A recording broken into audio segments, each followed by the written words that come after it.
रावण की लंका में सभा लगी हुई है, बड़े बड़े देवता बैठे हुए हैं, ग्रह बैठे, नाग, किन्नर, गंधर्व, अप्सरा, देवता, दानव, सब उस सभा में बैठे हुए थे। सब उस सभा में बैठे हुए हैं और उस सभा में चारों तरफ सब लोग बैठे हुए हैं और उस सभा में लंकापति रावण ने ऊंची आवाज कर कर कहा कि बताओ मेरे प्राण कैसे छूटेंगे, मेरी मृत्यु कैसे होगी। बड़े बड़े विद्वान बैठे थे, बड़े बड़े सभासद बैठे थे, बहुत देवता, गंधर्व, किन्नर, अप्सरा, पशु, पक्षी सब उस सभा में बैठे हैं, असुर सुर सब उस सभा में। मेरे प्राण कैसे जाएंगे बताया जाए, कैसे मरूंगा मैं बताओ। तब किसी ने नहीं बताया। रावण को क्रोध आ गया तो सबको बंदी बनाने लगा। बंदी, अगर नहीं मालूम पड़ा तो मैं तुम्हें बंदी बना लूं। तब ग्रहों में ग्रह, सारे ग्रहों ने रावण से कहा, रावण तुम्हारी मृत्यु कौशल देश के राजा सुकौशल जी की जो लड़की है कौशल्या, उन कौशल्या माता के गर्भ से एक बड़ा विद्वान शूरवान एक पुत्र पैदा होगा, जन्म लेगा। उस बेटे के द्वारा तुम्हारे प्राण छूटेंगे। अब तो रावण को गुस्सा आ गया। कौशल नरेश, सुकौशल की लड़की कौशल्या और कौशल्या का बेटा राम मुझे मारेगा। हाँ, रावण ने सभा को विराम दिया, अपने गुप्तचरों को बुलाया। मेरी मृत्यु नहीं होना चाहिए, उसके लिए क्या करा जाए। एक ही काम है, कौशल्या को अपने यहां ले आ। जब लंका में माता कौशल्या आ जाएगी, कौशल्या अगर लंका में पहुंच गई तो उसकी कोई संतान नहीं होगी, संतान नहीं होगी तो तुम मरोगे नहीं। रावण ने उसी समय पर अपनी सेना तैयार कर कर कौशल राज्य में पहुंच गया और सुकौशल राजा के पास जाकर रावण ने हाथ जोड़कर प्रणाम किया। रावण उस समय पर शिव की आराधना नहीं करता था। बाबा वैद्यनाथ की कथा चल रही है, जरा सावधानी से सुनिएगा।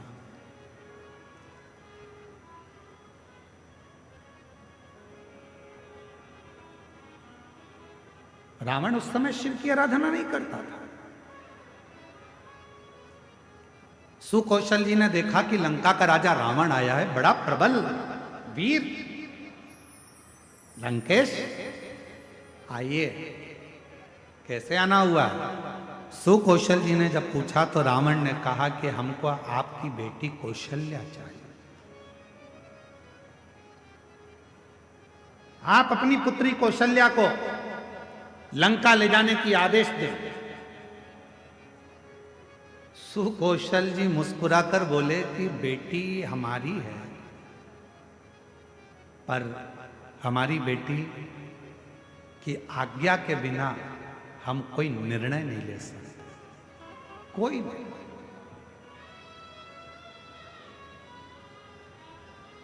मेरी बेटी की आज्ञा के बिना मैं कोई निर्णय नहीं ले सकता।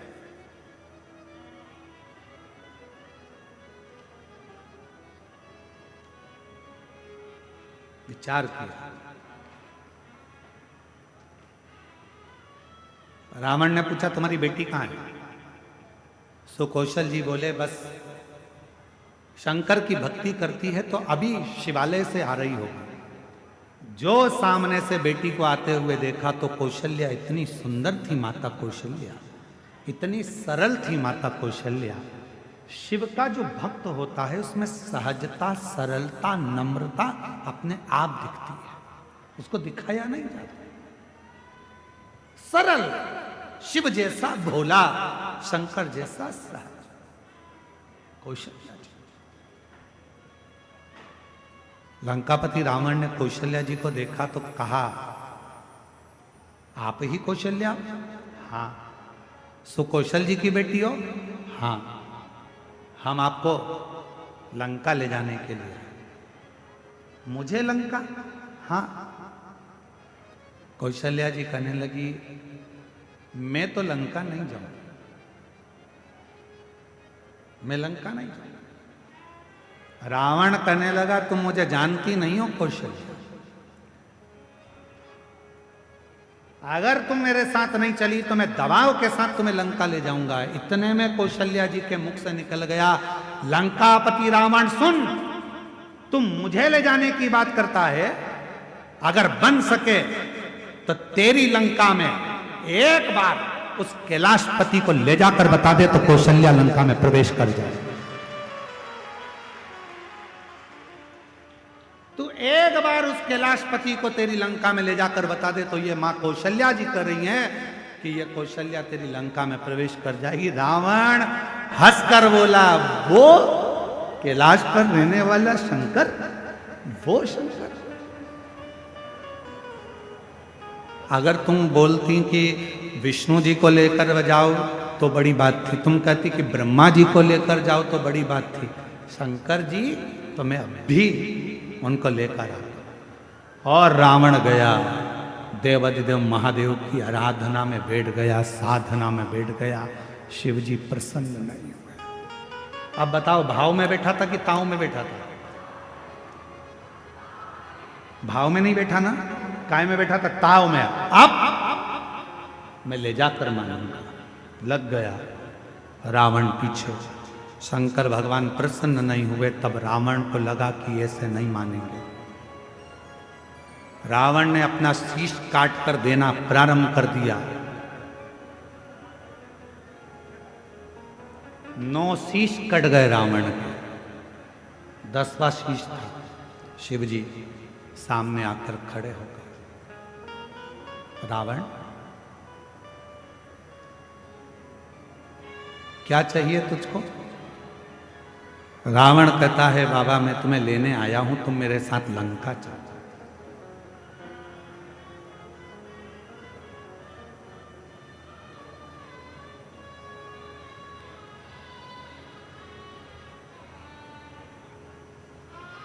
शिव जी कहने लगे, ऐसे तो मैं लंका जा नहीं सकता, मैं लंका ऐसे जा नहीं सकता, चलना तो पड़ेगा। रावण जिद पर अड़ गया। तब देवाधिदेव महादेव ने मां पार्वती जी से जाकर कहा कि लंकापति रावण मुझे लेने के लिए आया। शिव जी कहते हैं कि मैं नहीं जा सकता, मैं जानता हूं, पर पार्वती तुम बताओ क्या? जगत जननी जगदम्बा पार्वती जी ने कहा, प्रभु आप इस कैलाश को छोड़कर, इस भूमि को छोड़कर आप लंका नहीं जाओगे। तब भगवान शंकर जी ने कहा, कुछ तो करना पड़ेगा। पार्वती जी कहती हैं, आप जानो क्या करना है।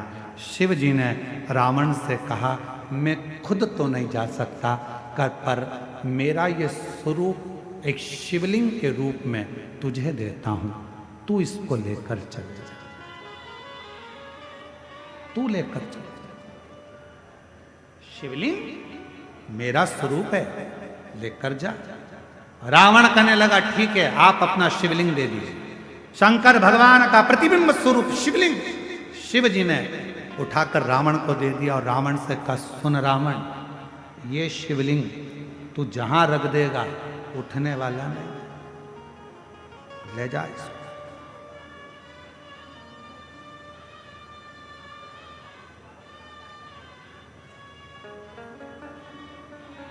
सूचना मिल गई मां पार्वती को। पार्वती को सूचना मिल गई कि शिव जी एक लिंग की आकृति में रावण के साथ लंका जा रहा है। रावण के साथ लंका, शिवलिंग। पार्वती की आंखों से जल बहने लगा। शिवजी ने पूछा, पार्वती तू रो रही है, तेरी आंखों में जल भरा? हां। क्यों? जो मेरे हृदय में विराजमान था वो आज शिवलिंग की आकृति धारण कर कर लंका जा रहा है। ये शिवलिंग तो मेरा दिल है, मेरे हृदय में शिवलिंग है, और तुम उसको लंका भेज रहे हो।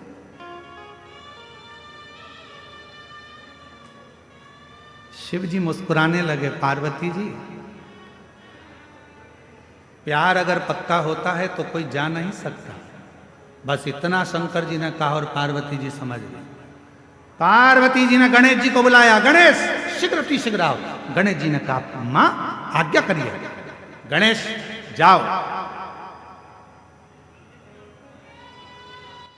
एक ग्वाले का रूप रख लो, तुम्हारा नाम होगा बेजू ग्वाला, और बेजू ग्वाला का रूप रखकर रास्ते में जाना। रावण संध्या करने के लिए रुकेगा, शिवलिंग तुम्हारे हाथ में देगा, थोड़ी देर उसके सामने पकड़ कर रखना, थोड़ी देर बाद जमीन पर रख देना। और सुनो गणेश, इस शिवलिंग को मैं बताऊंगी वहां रखना। जी मां, आज्ञा आपकी। रावण संध्या करने के लिए रुका, सोचा कि इस शिवलिंग को कहां रखूं। गणेश जी ग्वाले का रूप रखकर डंडा हाथ में लेकर घूमते फेटा बांध कर आ गए। ओ महाराज क्या बात है? महाराज कहने लगे, मुझे संध्या करना है, ले ये शिवलिंग को पकड़ ले, जमीन पर मत रखना। ठीक है, मैं अब भी आया हूं संध्या कर कर। जो गणेश जी के हाथ में, बेजू ग्वाले के हाथ में शिवलिंग दिया, गणेश जी ने माँ से पूछा, माँ आप बताओ शिवलिंग कहाँ रखूं? माता पार्वती ने कहा, जब मैं सती बनकर जन्मी थी, जब मैं सती बनकर जन्मी थी, ये शिवलिंग मेरे हृदय में बसता है। जब मैं सती बनकर जन्मी थी, मेरे पिता दक्ष प्रजापति के यज्ञ में पहुंची थी और यज्ञ कुंड में मैंने प्राणों को त्याग दिया था। मेरे पति शंकर भगवान ने मेरा शरीर कंधे पर धारण कर तांडव किया था। भगवान विष्णु ने सुदर्शन चक्र उठाकर मेरे शरीर के 51 टुकड़े कर दिए थे। वो टुकड़े में से एक हृदय इसी भूमि पर गिरा है, उस हृदय के मध्य में ये शिवलिंग ले जाकर रख दे, बस वहीं में बैठे। उस हृदय के मध्य में ये शिवलिंग रखाना चाहिए। भगवान गणेश जी महाराज बेजू ग्वाला पार्वती जी के कहने पर मां सती के हृदय को ढूंढने लगा। भगवान गणेश जी समझ नहीं पाए कि माता सती का हृदय कहां है। तब गणेश जी को साधना करने में समय लग गया। माँ दुर्गा भवानी पार्वती जी खुद प्रकट होकर हाथ में शिवलिंग लेकर ग्वाले के साथ जहाँ माँ सती का हृदय धड़क रहा था, उस हृदय के मध्य में शिवलिंग को रख दिया। हृदय इतना धड़क रहा था, हृदय इतना धड़क रहा था, हृदय इतनी हाँप भर रहा था कि जो शिवलिंग बेजू ने रखा वो अंदर धसता चले गया, धीरे धीरे अंदर जाता चले गया, जाता चले गया। हृदय में शिव का वो शिवलिंग, वो प्रेम अंदर समाता चले गया। तब बेजू ने कहा, माँ पूरा शिवलिंग अगर हृदय में समा जाएगा तो माँ संसार के लोगों को कैसे मालूम पड़ेगा कि शिव और सती इसी जगह पर विराजमान है, एक ही स्थान पर। इसलिए माँ इसको रोक दो। छोटा सा शिवलिंग बाहर रह गया, छोटा सा शिवलिंग बाहर। पूरी दुनिया में केवल एक ज्योतिर्लिंग बाबा बैद्यनाथ ऐसे हैं जो मां सती की 51 शक्तिपीठ में से एक शक्तिपीठ जहां मां का हृदय गिरा है, उस हृदय के ऊपर शंकर भगवान का शिवलिंग विराजमान है। पूरी दुनिया में केवल एक ज्योतिर्लिंग, पूरी दुनिया में केवल एक ज्योतिर्लिंग है जहां मां सती के हृदय पर शंकर जी का शिवलिंग विराजमान है। शिवलिंग, इसलिए इसको शक्तिपीठ कहते हैं। शिव शक्ति की पीठ है। रावण आया, बेजू से पूछा, क्यों? मैंने शिवलिंग दिया था, वो तो मैंने रख दिया, बहुत भजन था, उठ ही नहीं रहा था। रावण को गुस्सा आया, मारने के लिए दौड़ा, बेजू भाग गए। बताओ, तूने मेरा शिवलिंग रख दिया। अब तो रावण को क्रोध आ गया। मतलब कौशल्या के गर्भ से बालक जन्मेगा और मुझे मारेगा, उससे पहले इस कौशल्या को तो मैं कहीं ना कहीं छुपा दे। रावण गया, माया रची और कौशल नरेश की नगरी में प्रवेश कर कर सुकौशल राजा की राज्य में कौशल्या मैया तो सो रही थी और रावण ने उस कौशल्या मैया को उठा लिया। रावण ने कौशल्या मैया को उठाया, एक पेटी में बंद कर दिया। एक पेटी में बंद कर कर उस पेटी को किसी को पता ना चले तो समुद्र में गया। समुद्र में जाकर एक बड़े महामत्स्य को देखा, बड़ी मछली को देखा और मत्स्य से कहा, महामत्स्य मुख खोल। महामत्स्य ने मुख खोला, रावण ने उसके मुख में वो पेटी रख दी और मत्स्य से कहा, तू समुद्र में घूमता रहे। ये कौशल्या किसी को मिलने वाली नहीं, इतनी मछलियों में कौन जानेगा कि कौन सी मछली के मुंह में कौशल्या जी है। प्रमाण कर। महामत्स्य जा रहा था, मछली जा रही थी, इतने में एक बड़ी, उससे भी बड़ी मछली महामत्स्य सामने आ गई। उससे उस मछली का झगड़ा होने लगा। झगड़ा होने लगा तो इस बड़ी मछली ने मुंह फाड़ा। मुंह फाड़ते से कौशल्या जी की वो पेटी समुद्र में गिर गई। गिरते गिरते वो पेटी एक टापू पर पहुंच गई। उस टापू पर पहुंची जहां पर राजा दशरथ पार्थिव शिवलिंग का पूजन कर रहे थे और उनको वो पेटी दिखी। पेटी को खोला गया, सुंदर कन्या दिखी। पूछा, तुम कौन हो? मैं कौशल राजा की बेटी हूँ। कौशल राजा के यहाँ कौशल्या को पहुंचाया। कौशल राजा ने अपनी बेटी कौशल्या का विवाह दशरथ जी के साथ कर दिया और तब राम जी का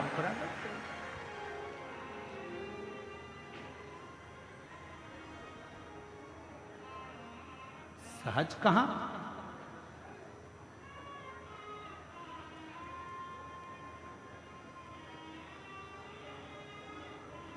शिव की आराधना करने वाले को शिव की आराधना करने वाला मिलता है।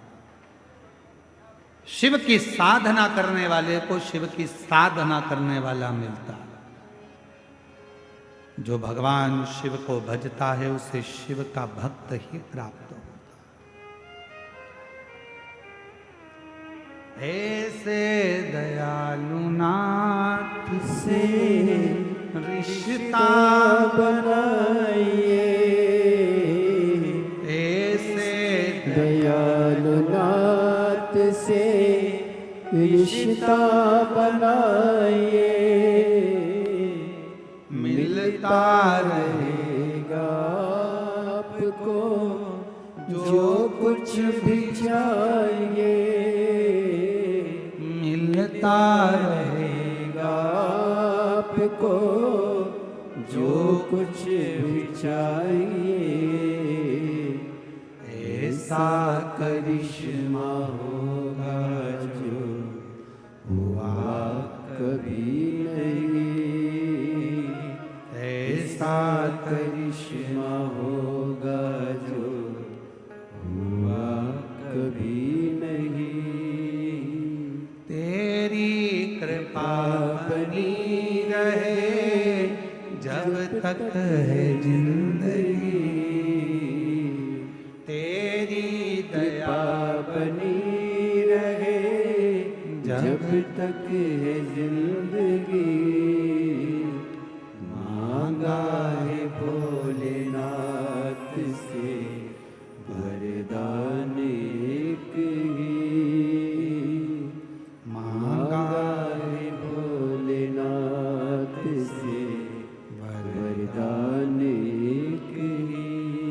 तेरी दया बनी रहे जब तक है जिंदगी। तेरी दया बनी रहे जब तक है जिंदगी। मांगा है भोलेनाथ से वरदान एक ही। शिव से मेरे बाबा संबंध जोड़ते भी हैं तो वहां जोड़ते हैं जहां कोई शिव का भक्त हो। ए मेरी जीजियों, मेरे जीजाओं, मेरी बेटियों, बेटाओं, मेरी माताओं, मेरे बुजुर्ग माता पिता, ध्यान रखना, शिव महापुराण की कथा में मन उसी का लगता है। शंकर जी के मंदिर में एक लोटा जल चढ़ाने वही जाता है जिसका पुराना संबंध भगवान देव अधिदेव महादेव से रहा होगा। पुराना संबंध, शिव जी से आपका संबंध पुराना है। बाबा से यदि आपका रिश्ता पुराना है तो वो संबंध आपको यहां तक लेकर आता है। वो संबंध, वो संबंध आपको यहां तक लाता, वो संबंध आपको नजदीक तक लेकर जाए। शिव के पास, अच्छा इस कथा में, बाबा वैद्यनाथ की कथा में एक चीज और देखने को मिलती है कि होनी तो होकर ही रहती, उस होनी को कोई टाल नहीं सकता। होनी तो होकर ही रहती। रावण ने पूरा दम लगा लिया था कौशल्या जी को छुपाने का, कौशल्या जी को छुपाकर रखने का, पर उसके बाद भी जो ललाट पर लिखा है वो तो होकर रहे। तुम कितना ही प्रयास कर लो, कितना ही, पर कभी कभी होनी नहीं भी होने वाली रहती है तो भी हम जान कर होनी की ओर जाते हैं। आप लोगों में से जितने लोग भी बैठे हैं शिव महापुराण की कथा में, मुझे विश्वास है कि आप कम से कम 2-3 साल से तो कथा सुन रहे हो। बोलो सही है कि गलत है? आप ईमानदारी से बोलो, अगर आप लोग 2-3 साल से कथा सुन रहे हो तो हम टीवी पर, अपनी आस्था चैनल पर, अपने फेसबुक यूट्यूब पर 3 साल से अगर कथा सुन रहे हो तो 3 साल से, उससे पहले से सुन रहे हो तो उससे पहले से, हम कथा में 1 या 2 बार तो कह ही देते हैं कि अपनी चेन, अंगूठी, मोबाइल, पर्स घर रख कर आना, पहन कर मत आना, कीमती सामान मत लाना। बोलो, बोलते कि नहीं बोलते? जम के बोलो जरा, बोलते हैं ना? 3 साल से सुन रहे हो तो 3 साल से बोल रहे हैं, 4 साल से सुन रहे हो तो 4 साल से बोल रहे हैं। तुम जितने साल से कथा सुन रहे होगे, कहीं ना कहीं घुमा फिरा के पूरी कथा में 1-2 बार तो हम बोल देते हैं कि अपना मंगलसूत्र, सोने का चेन, सोने का सामान, कीमती सामान लेकर कथा मंडप में मत आना। क्यों? क्योंकि जहां देवता है वहां असुर है, जहां भक्त है वहां चोर भी है।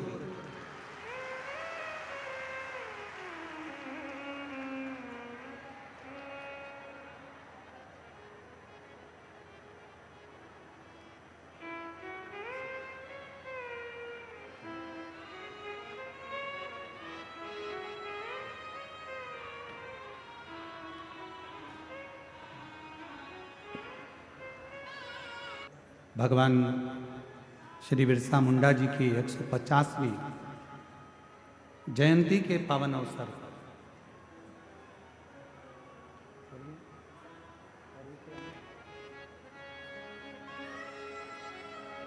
ये योग बना है और हमारे बीच में माननीय आर्य जी ने भी बड़ी सुंदर बात कही। और भगवान श्री बिरसा मुंडा जी के परिवार से आए हुए वनवासी है, आदिवासी क्षेत्र के ही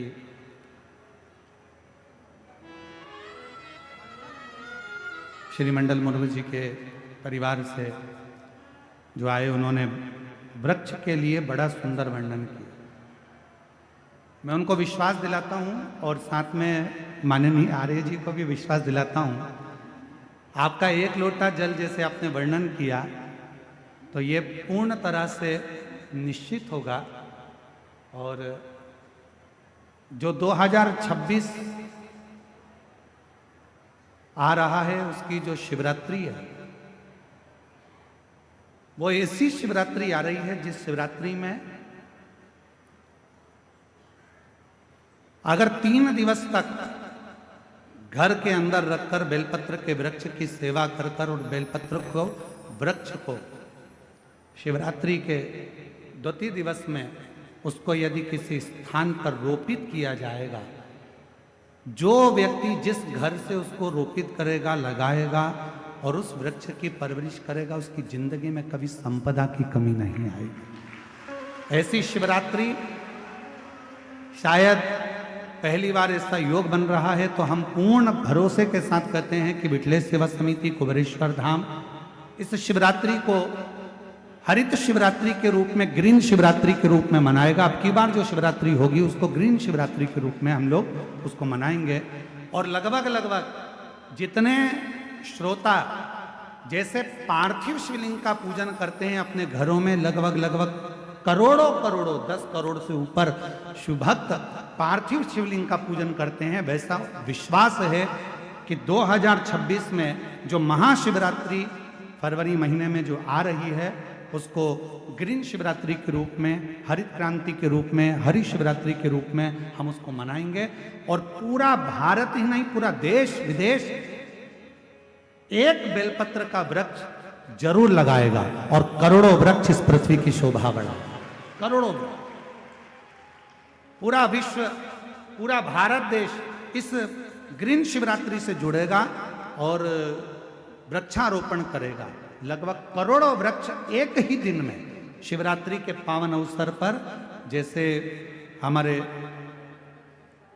आज बिरसा मुंडा जी की इस पवित्र, भगवान श्री बिरसा मुंडा जी की पवित्र 150वीं जयंती के अवसर पर उन्होंने कहा था, जल, जंगल और जमीन, इन तीनों को बचाना। तो अगर वृक्षारोपण होता है, और माननीय आर्य जी ने भी कहा कि एक लोटा जल चढ़े तो शिव पर भी चढ़े और वृक्ष पर भी चढ़े, तो वो पूरी प्रकृति को हरा भरा रखेंगे। आप लोग साथ दोगे ना? जम के बोलो जरा, तैयार हो सब एक पेड़ लगाने को बड़े आनंद के साथ?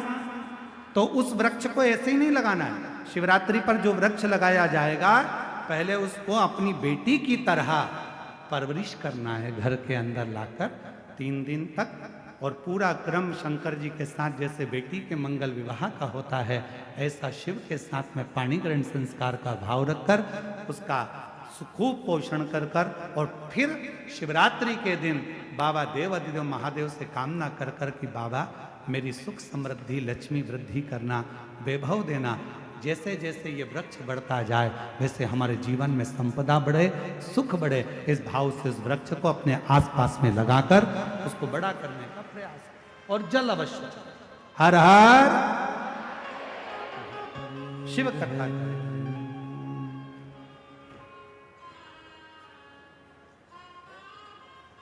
मैं पूज्य स्वामी जी ने, गुरु जी ने ये जो बोला है, मैं उनको भी ये विश्वास दिलाना चाहता हूँ कि पूरे देश के अंदर, और देश ही नहीं तो लगभग 118 देशों में हमारा काम है, उन सब जगह पर यह बिल्व पत्र का जो अभियान गुरु जी ने लिया है, हम सब उनके साथ रहेंगे। जैसा उनका आशीर्वाद मिलेगा वैसा, क्योंकि अगर शिव की पूजा करते तो बिल्व पत्र तो चाहिए, और बिल्व पत्र पेड़ ही नहीं होंगे तो बिल्व पत्र कहाँ मिलेगा। तो बहुत अच्छा आपने बोला कि हम सब बिल्व पत्र लगाएंगे। ऐसे करोड़ों एक दिन में यदि लगा दिया तो ये विश्व रिकॉर्ड बन सकता है। आपका आशीर्वाद होगा तो ऐसा हम एक विश्व रिकॉर्ड बनाने के लिए हम गुरु जी के साथ में हैं, निश्चित रूप से करेंगे। मैं बहुत बहुत आभार और धन्यवाद देना चाहता हूँ। नमस्कार। और एक छोटी सी बात और याद दिलाना चाहता हूँ कि 100 वर्ष हो रहे हैं राष्ट्रीय स्वयंसेवक संघ को। उन्होंने भी अपनी शताब्दी वर्ष में पंच परिवर्तन का विषय लाया है, और उस पंच परिवर्तन में भी ये पर्यावरण एक विषय है, और उस पर्यावरण में भी एक कुटुंब प्रबोधन है कि रोज अपने कुटुंब में जैसा बताया वैसा हम क्या पानी पेड़ लगा सकते हैं और उसको पानी पिला सकते हैं क्या। इतना ही करके मेरा ये बात धन्यवाद देता हूँ। नमस्कार, आभार। हर हर महादेव। बोल देवाधिदेव महादेव की। और अपने स्थान पर बैठकर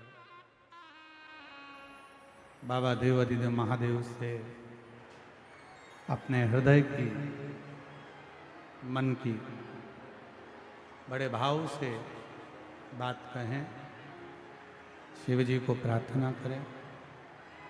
विनय करें, निवेदन करें। जिस कार्य के लिए आप लोग आए हैं, बाबा को निवेदन करने के लिए, विनय करने के लिए, विनती करने के लिए, बाबा को अपने मन का भाव आवश्यक है। जहाँ जगह मिल जाए वहाँ बैठ जाओ और बाबा को अपने मन का भाव आवश्यक है। दिल से प्रार्थना अवश्य करें।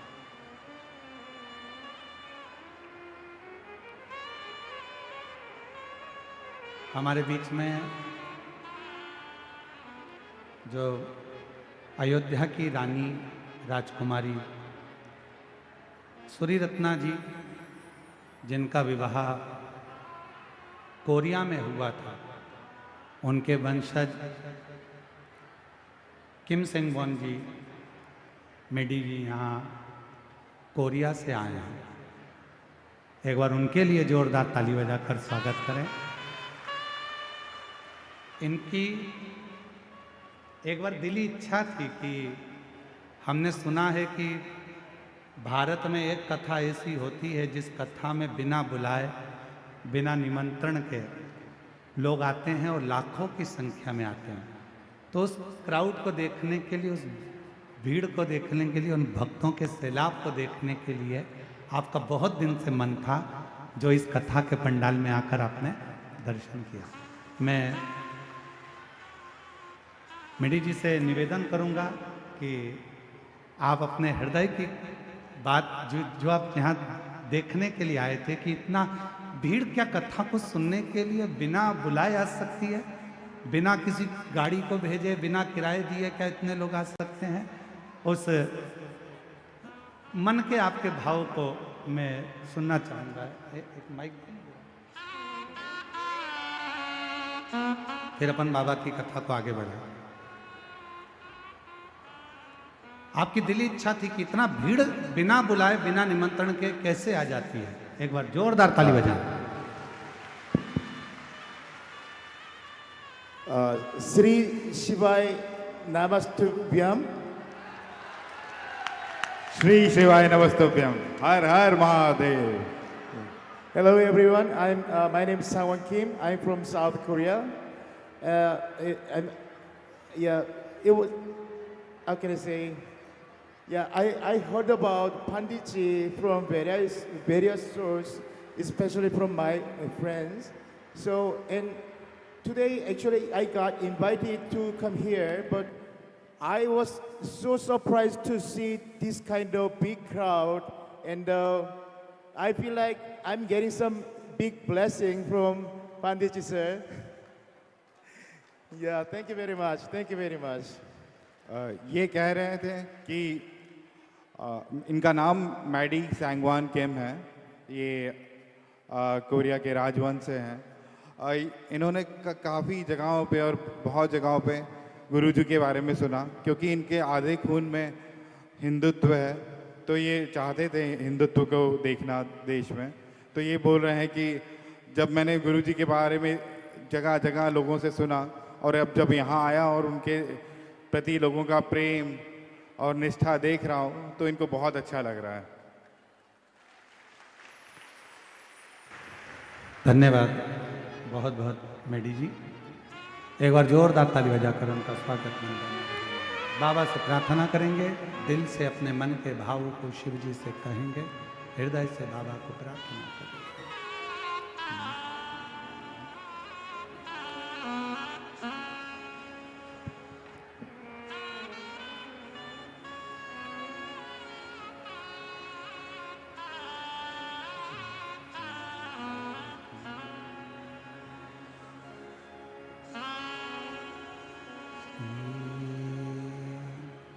शिवाय नमस्तुभ्यं। श्री शिवाय नमस्तुभ्यं।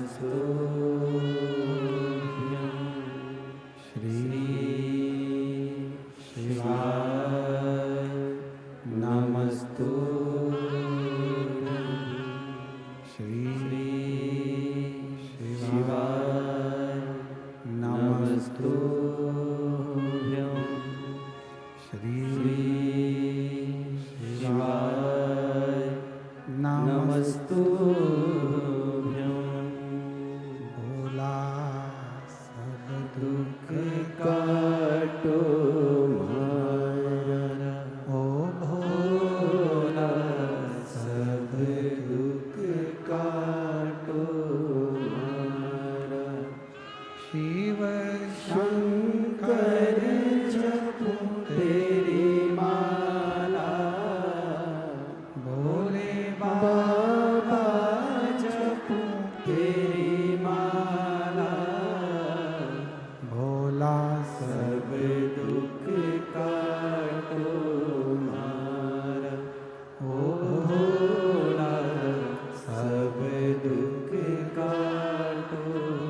शमशान वासी हमारा, शमशान वासी हमारा, ओ भोला सब दुख काटो हमारा, ओ भोला सब दुख काटो हमारा।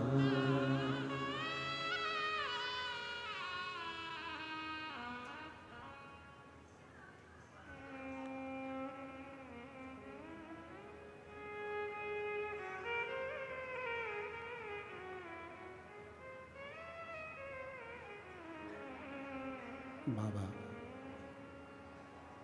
देवादिदेव महादेव भगवान शिव की पवित्र कथा कर रही है, शिव महापुराण कथा वर्णन कर रही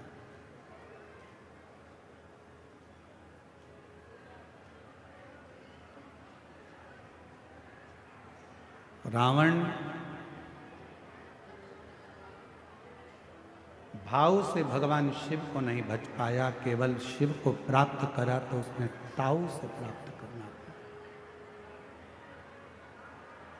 ये बाबा देवघर की जो पवित्र धरा है, जो देवघर में बाबा देवादिदेव महादेव जो विराजमान है,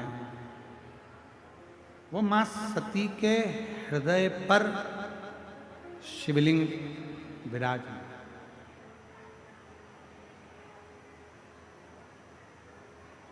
शायद 12 ज्योतिर्लिंग में से एक स्थान ऐसा है भारत की भूमि पर जहां शक्ति पीठ पर स्वयं भगवान शंकर का शिवलिंग विराजमान। शक्ति शिव कथा कर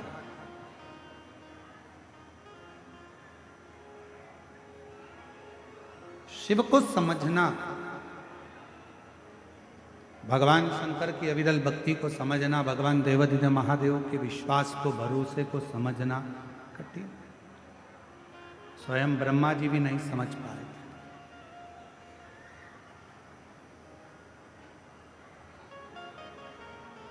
ब्रह्मा जी के भीतर थोड़ा सा अहम, ब्रह्मदेव के भीतर थोड़ा सा अहंकार आ गया कि ये रचना मैंने करी है, ये रचना करता मैं हूं।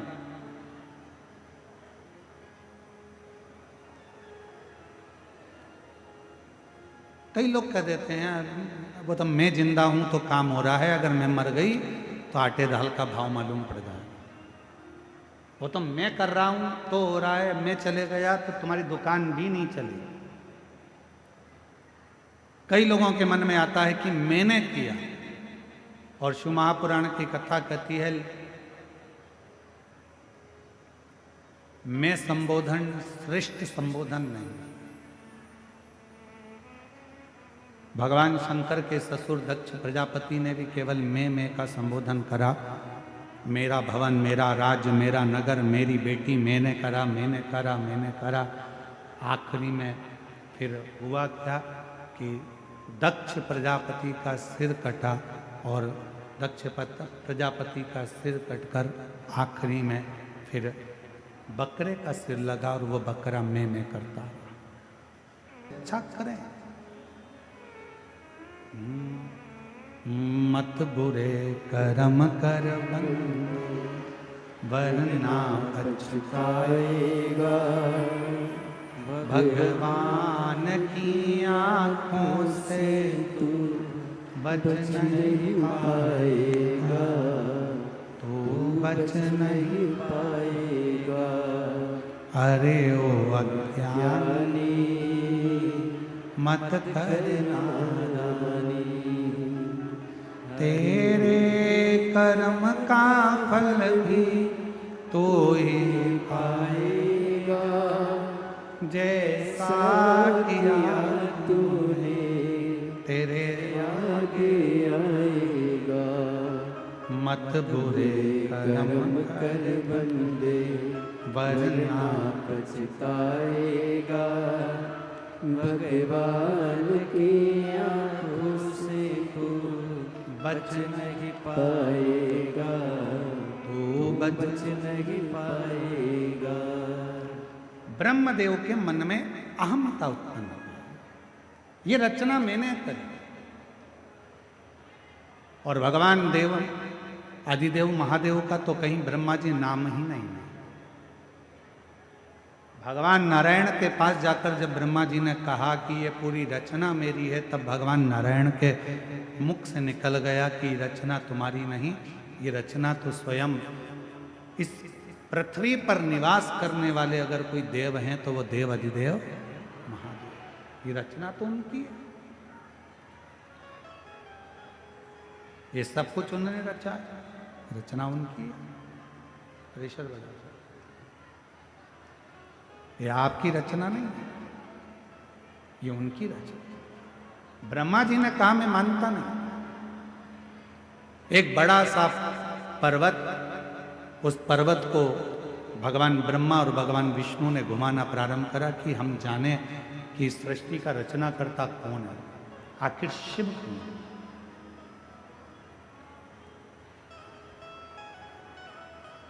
और ऐसे दुनिया में कई लोग हैं जिनको भगवान शंकर को जानने के लिए बहुत विचार करते हैं, आखिर ऐसा क्यों, शिव क्यों, शिव कौन।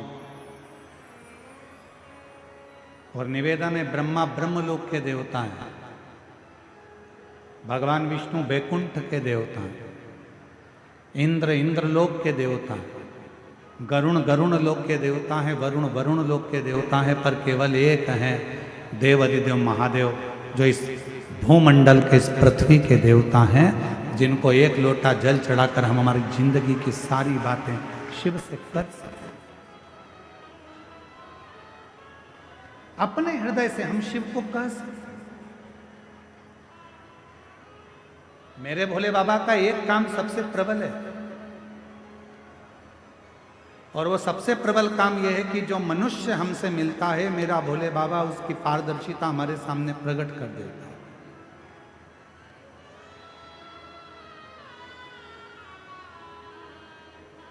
मेरे शंकर वो पारदर्शिता प्रकट कर देते।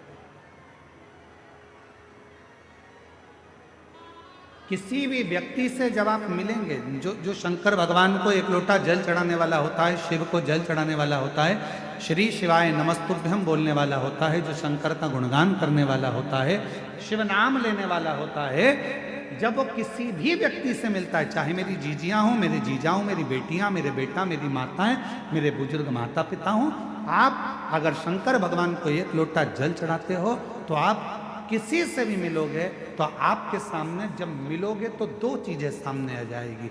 जिससे मिल रहे हो, या तो उस व्यक्ति का अहंकार तुम्हारे सामने आएगा, या उस व्यक्ति का संस्कार तुम्हारे सामने आएगा। सामने जाएगा।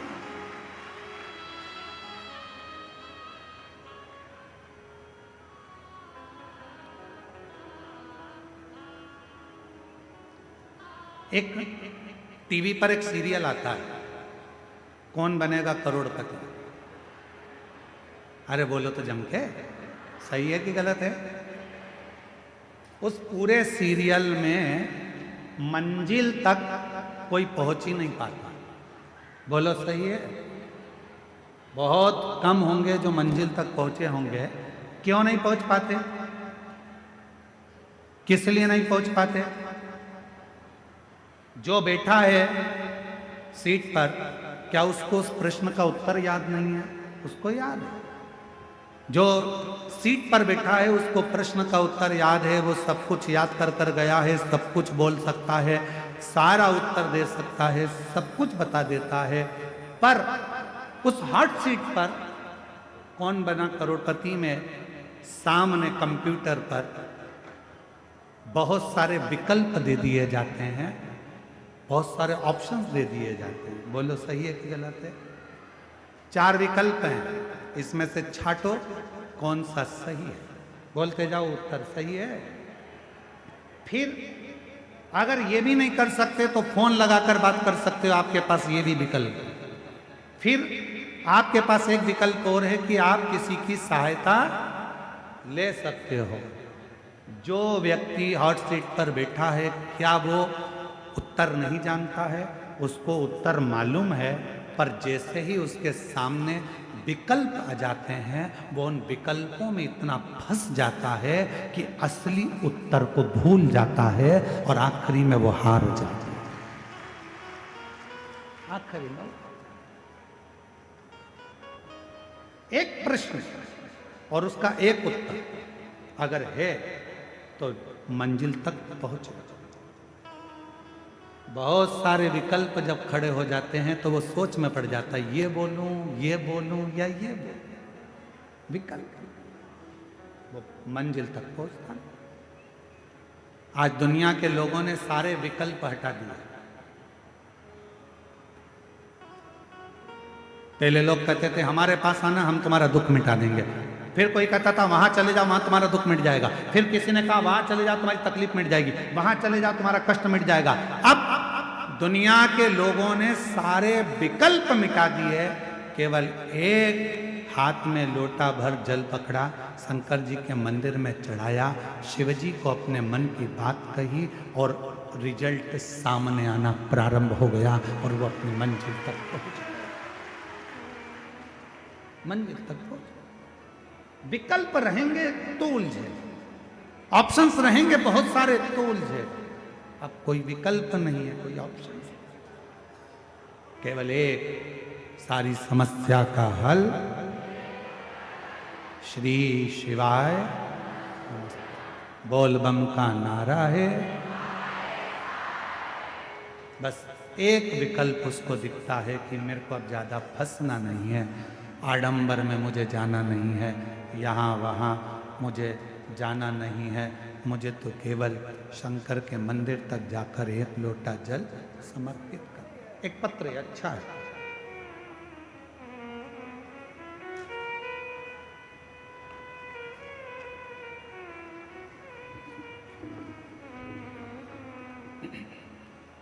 मेरा नाम नीतू देवी है, पति का नाम निरंजन है।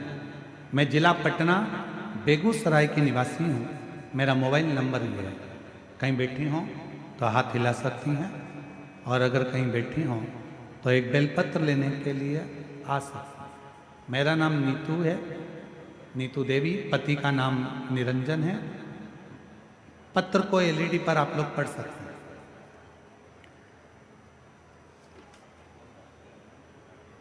बेगूसराय की निवासी हूँ, कहीं बैठी हों तो हाथ हिला सकते हैं।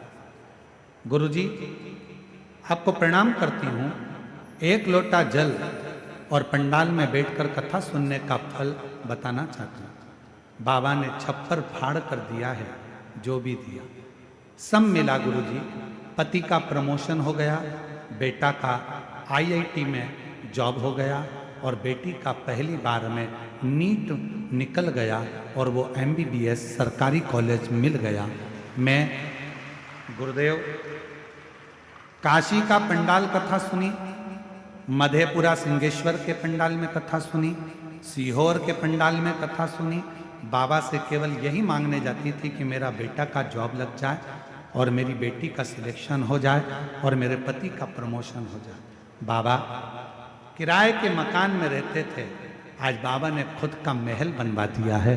मैं बाबा को यहाँ प्रणाम करने के लिए। दूसरा पत्र है, मेरा नाम प्रीति गुप्ता है, पति का नाम राजन गुप्ता है। मैं ग्राम करनौती, जिला गोरखपुर, उत्तर प्रदेश से आई हूँ। कहीं बैठी हों तो हाथ हिला सकती हैं, और अगर कहीं बैठी हों तो बेलपत्र आप ही हैं, ऐसा हाथ हिला। हाँ, आ सकते हो, एक बेलपत्र लेकर जाइएगा, आ जाइए। गोरखपुर उत्तर प्रदेश से, करनौती से आई हूँ। मेरी शादी को 11 वर्ष हो गए थे, परंतु मुझे कोई संतान का सुख प्राप्त नहीं हुआ।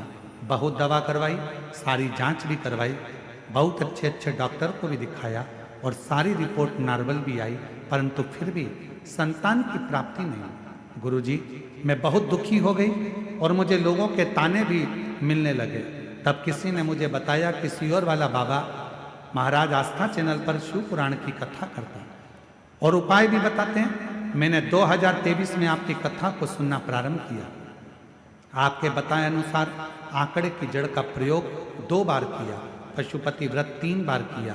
गुरुजी, आप कहते हो ना, पंडाल में बैठकर जो मांगा जाता है भोले बाबा 3 महीने में पूरा करता है।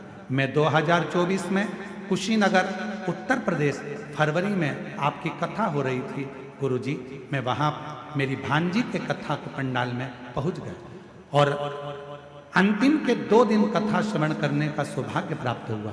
वहाँ की मिट्टी को अपने पेट पर लगा लेती और बाबा से प्रार्थना करती। रोज बाबा को जल चढ़ाना प्रारंभ करा।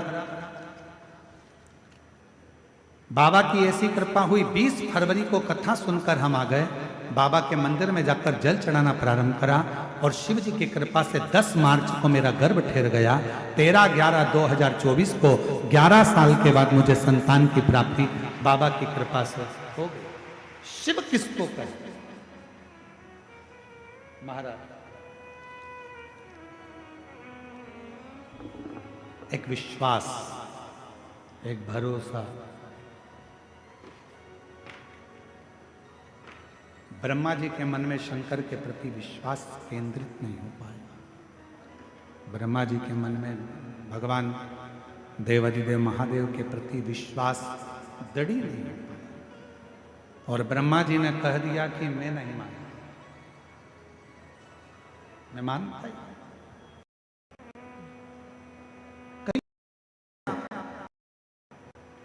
कोई कहेगा काय को चक्कर में पड़े हो, एक लोटा जल से कुछ होता है? कोई कहेगा बेलपत्र खाने से कुछ होता है? कोई कहेगा शिव जी पे जल चढ़ाकर पीने से कुछ होता है? आप उससे एक बात जरूर कहना कि हम तुमसे पूछने के लिए नहीं आए कि हमको क्या करना है। जन्म मेरे माता पिता ने मुझे दिया है, परवरिश मेरे माता पिता ने करी है, पढ़ाई मेरे माँ बाप ने कराई है, शिक्षा चिकित्सा मेरे माँ बाप दिए हैं, तो फिर मैं दूसरे के कहने पर ये नहीं करूंगी कि मुझे करना क्या है। मैं सनातन धर्म में जन्म ली हूं, अपने देव अधिदेव महादेव पर पूरा भरोसा कर कर महादेव की आराधना। शिव भटकने नहीं देता, शंकर भगवान आडंबर में पड़ने नहीं देते। आपका भरोसा कितना है, आप कितना शिव को मानते हुए आपके ऊपर निर्भर करता है। जितना भटकोगे शिव से उतने दूर होते चले जाओ। ब्रह्मा जी भटक लिए, भगवान विष्णु ने कहा कि तुम चाहो तो शिव जी की परीक्षा लो।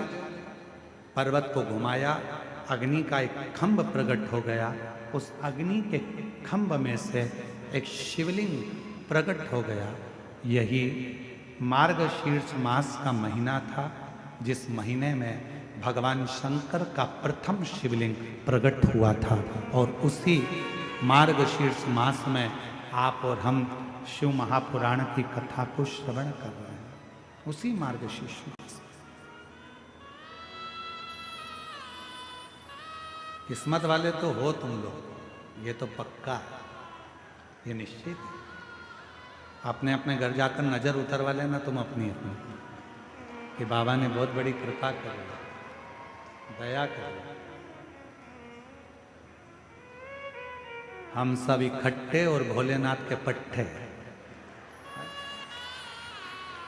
तुम सहज नहीं हो, सरल नहीं हो, बहुत कहीं कहीं बाबा देव हरिदेव महादेव का कोई पुराना संबंध और आपका और हमारा शंकर जी से रहा होगा, जो शिव महापुराण की कथा मार्गशीर्ष मास में श्रवण करने का सौभाग्य मिला।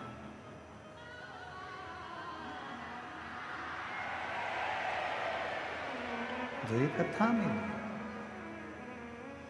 और मैंने तेरे ही भरोसे बाबा, तेरे ही भरोसे हवा बिछी उड़ती जावागी बाबा, डोर तो छड़ना में कटी जावागी।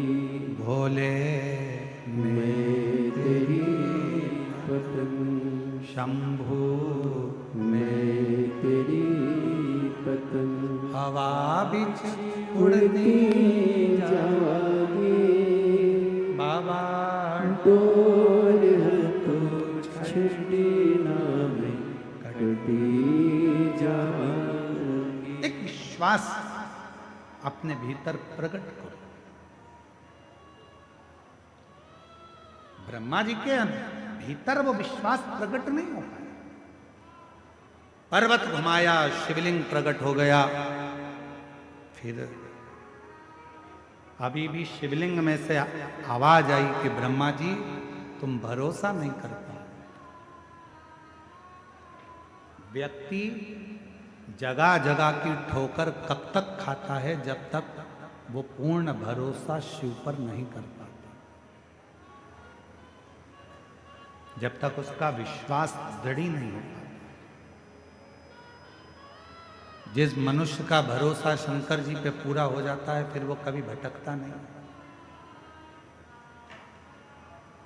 जैसे जिससे पहचान होती है ना, जरा सा भी काम अटका तो अभी फोन लगाती हूँ, अभी रुक जा, अभी फोन लगाती हूँ।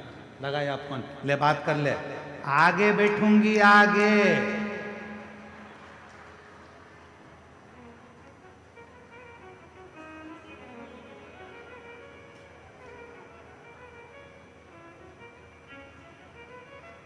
कई माताओं का आधा टेंशन था, कहीं कथा में बैठने के पास तो नहीं मिल रहा है।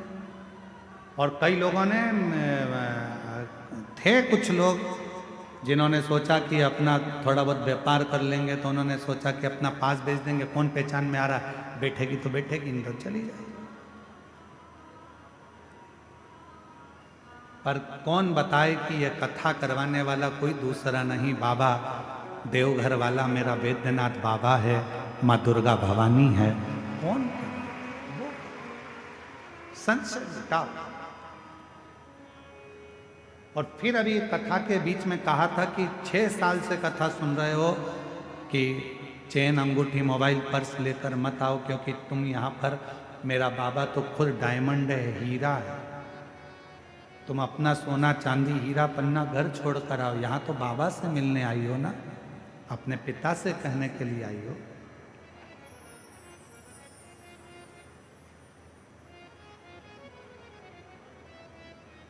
सोनार की दुकान पर सोना खरीदने जाओ तो जरूरी नहीं है कि पूरे घर का सोना पहन के जाओ।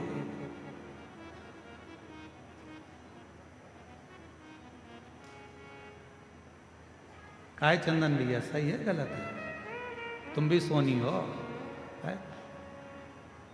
सोनार की दुकान पर जाओ सोना खरीदने तो जरूरी नहीं कि पूरा सोना पहन कर जाओ। सोनार की दुकान पर सोना खरीदने जा रहे हो, तुम्हारा सोना पहनकर जाना जरूरी नहीं है। सोनार की दुकान पर जा रहे हो तो तुम्हारे पर्स में माल होना जरूरी है। तुम्हारा सोना पहनकर सोनार की दुकान पर नहीं जाया जाता। सोनार की दुकान पर तो बैग में, समझ गए, माल होना जरूरी है, पैसा होना जरूरी है। फिर तुम सोनार की दुकान पर जाओ तो सोनार भी तुम्हारा आदर करेगा, चाय मंगवाएगा, लस्सी मंगवाएगा। बैठो भाभी जी, काका जी, बैठो साहब, ये देखो वो देखो। सोना पहन कर गए तो उससे मतलब नहीं, माल, गड्डी, पैसा तुम्हारे पर्स में होना चाहिए। उसी तरह शिव महापुराण की कथा में अगर जाओ, शंकर के मंदिर में जाओ, तो तुम्हारा दिखावा जरूरी नहीं है। शंकर के मंदिर में और शिव की कथा में तो तुम्हारे दिल में शंकर का नाम होना जरूरी है। बस शिव स्वीकार